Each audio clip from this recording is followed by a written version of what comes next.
നല്ലൊരു പ്രഭാതം അനുവദിച്ചു തന്ന ദൈവത്തിന് നന്ദി പറഞ്ഞുകൊണ്ട് ഈ പുതിയ ദിവസത്തിലേക്ക് നമുക്ക് പ്രവേശിക്കാം. അനുഗ്രഹത്തിൻ്റെയും സമാധാനത്തിൻ്റെയും ആരോഗ്യത്തിൻ്റെയും ഒക്കെ ഒരു ദിവസമായി ഈ ദിവസം നമുക്ക് മാറട്ടെ. നമ്മുടെ ജീവിതത്തിൽ നാളുകളായി കെട്ടിക്കിടക്കുന്ന പല പ്രശ്നങ്ങൾക്കും പരിഹാരം കാണാതെ നാം ഓരോരുത്തരും വളരെയേറെ നെട്ടോട്ടം ഓടുന്നൊരു സമയമാണ്. പല വിഷയങ്ങൾക്കും ഒരു വിടുതൽ ആഗ്രഹിച്ച് അല്ലെങ്കിൽ ഒരു പരിഹാരം ആഗ്രഹിച്ച് നടക്കുമ്പോഴും ഒരു വിടുതലോ പരിഹാരമോ സമാധാനമോ ഒന്നും ലഭിക്കാതെ ഇരിക്കുന്നവരാരെങ്കിലും ഇന്ന് പകലിൽ എന്നെ കേൾക്കുന്നുവെങ്കിൽ സർവശക്തനായ ദൈവത്തിൻ്റെ സാന്നിധ്യം തിരിച്ചറിഞ്ഞുകൊണ്ട് നമുക്ക് വേണ്ടി കാൽവറി ക്രൂശിൽ യാഗമായി തീർന്ന യേശുവിനെ ഒന്ന് തൊടുവാൻ നിങ്ങൾ തയ്യാറായാൽ നിങ്ങളുടെ ജീവിതത്തിൽ ഇന്ന് പകലിൽ വിടുതൽ സംഭവിക്കും. വേദപുസ്തകത്തിൽ പുതിയ നിയമത്തിൽ വിശുദ്ധ മത്തായിയുടെ സുവിശേഷം 14-ാം അധ്യായം അതിൻ്റെ 36-ാമത്തെ വാക്യത്തിൽ പറയുന്നത് ഇങ്ങനെയാണ്: അവൻ്റെ വസ്ത്രത്തിൻ്റെ തൊങ്ങൽ മാത്രം തൊടുവാൻ അനുവാദം ചോദിച്ചു. തൊട്ടവർക്കൊക്കെയും സൗഖ്യം വന്നു. പ്രിയമുള്ളവരെ,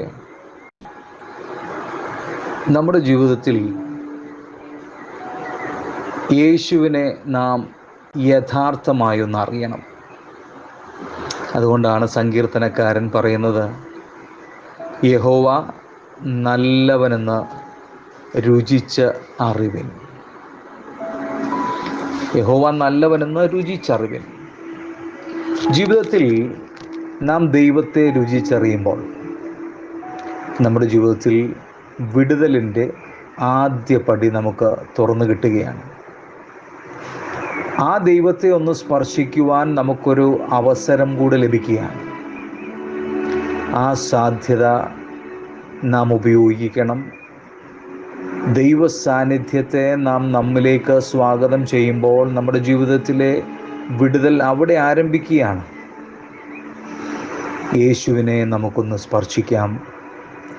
ദൈവ സാന്നിധ്യവും നമ്മളുമായി ഒരു കൂടിച്ചേരലും ഒരു കൂട്ടി ഉരസലും സംഭവിക്കട്ടെ. നാളുകളായി നിങ്ങൾ ഭാരപ്പെടുന്ന വിഷയത്തിന് നടുവിൽ ഒരു വിടുതൽ നിങ്ങൾക്ക് ഈ ദിവസങ്ങളിൽ കാണുവാൻ കഴിയും. യേശുവിനെ കണ്ടവരും യേശുവിൻ്റെ വാക്കും വചനം കേട്ടവരും വേദപുസ്തകത്തെ ചരിത്രത്തിൽ ധാരാളമുണ്ട്. എന്നാൽ യേശുവിനെ തൊട്ടവർ വളരെ ചുരുക്കമാണ്. യേശുവിനെ തൊട്ടവരിൽ രക്തസ്രാവക്കാരിയായ സ്ത്രീയുണ്ട്, മറ്റ് ചുരുക്കം ചില ആളുകളുമുണ്ട്. ഗന്നസരത്ത് ദേശത്തിലെ ജനങ്ങൾ യേശു ആരെന്നറിഞ്ഞ് ദീനക്കാർക്കൊക്കെയും അല്ലെങ്കിൽ ദീനക്കാരെയൊക്കെയും അവൻ്റെ അടുക്കൽ കൊണ്ടുവരികയും അവർ യേശുവിനെ തൊടുകയും അവർക്ക് സൗഖ്യം ലഭിക്കുകയും ചെയ്തു എന്ന് വേദപുസ്തകം സ്പഷ്ടമായിട്ട് പറയുന്നുണ്ട്. പ്രിയമുള്ളവരെ, യേശു ആരെന്നറിഞ്ഞ് ജനം യേശുവിനെ തൊട്ടു. യേശു ആരെന്ന് അറിഞ്ഞവർക്ക് മാത്രമേ യേശുവിനെ സ്പർശിക്കുവാൻ കഴിയുകയുള്ളൂ. യേശുവിനെ സ്പർശിക്കുന്നവർക്ക് വിടുതൽ ഉറപ്പാണ്. ഇന്ന് പകലിൽ ദൈവം നമുക്കൊരവസരം തരുമ്പോൾ നമ്മുടെ ജീവിതത്തിൽ നാളുകളായി വിഷയങ്ങൾക്ക് പരിഹാരമില്ല, പ്രശ്നങ്ങൾക്ക് പരിഹാരമില്ല എന്ന് പറയുന്ന ആരെങ്കിലും ഇന്ന് പകൽ എന്നെ കേൾക്കുന്നുവെങ്കിൽ നിങ്ങളുടെ വിഷയങ്ങൾക്ക് പരിഹാരം നൽകുവാൻ, നിങ്ങളെ ആശ്വസിപ്പിക്കുവാൻ, നിങ്ങൾക്ക് സമാധാനം നൽകുവാൻ, നിങ്ങൾക്ക് ആരോഗ്യം നൽകുവാൻ, നിങ്ങളുടെ ജീവിതത്തിൻ്റെ എല്ലാ പ്രയാസങ്ങൾക്കും പരിഹാരമുണ്ടാക്കി തരുവാൻ യേശു മതിയായവനാണ്. എല്ലാ പ്രശ്നങ്ങൾക്കും പരിഹാരമുണ്ടാകട്ടെ.